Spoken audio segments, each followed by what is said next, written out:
Most monster designs from the late 1990s fall into two categories.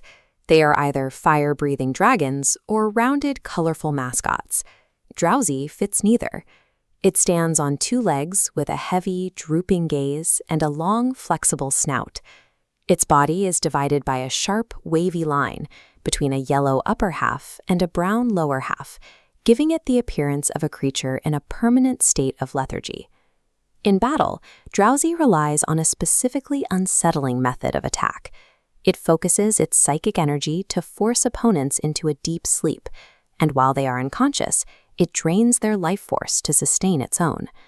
The game's internal encyclopedia, the Pokédex, clarifies that this energy is harvested directly from the victim's dreams.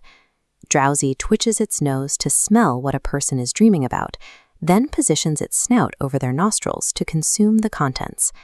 This hunting behavior is famously selective.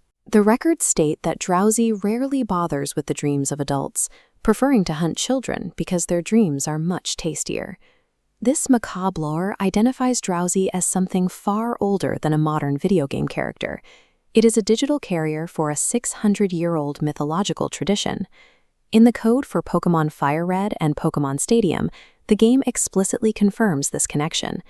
Its entry describes Drowzee as a descendant of the legendary beast Baku. The name Baku anchors this digital creature to the folklore of 14th century Japan. Recognizing this one word recontextualizes the game's data, turning a simple character description into a direct reference to a centuries-old cultural history. The myth of the Baku took hold during Japan's Muromachi period, evolving from an even older Chinese concept known as the Mo. Legend says that when the gods finished creating every other animal on Earth, they gathered the leftover pieces to assemble one final creature. The result was a patchwork chimera. It possessed the trunk of an elephant, the eyes of a rhinoceros, the tail of a cow, the body of a bear, and the paws of a tiger. Over time, the name was used for more than just a myth. When the Japanese people first encountered a real animal that matched this bizarre anatomical description, they used the same word to name it. This is the Malayan tapir.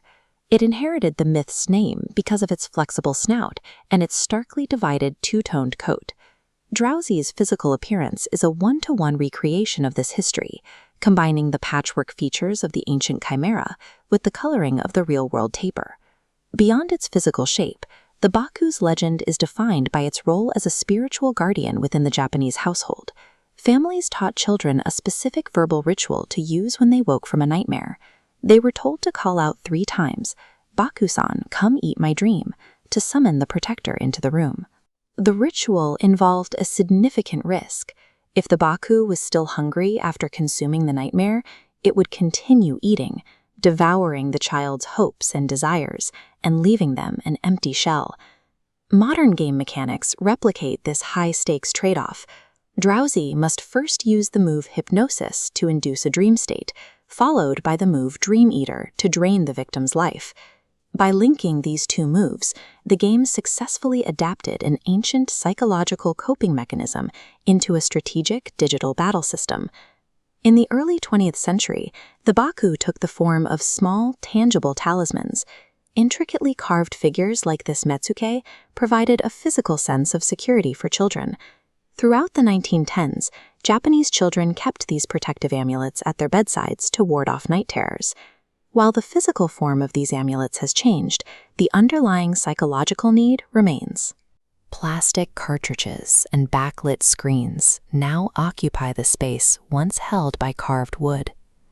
Cultural myths rarely disappear. They simply migrate to new technologies. The ancient chimera, designed to guard sleeping children, still performs that function today, just through an interactive, pixelated medium. Keep that history in mind. The next time your nose itches while you sleep, remember that a Baku might be standing directly over your pillow, hunting for a taste.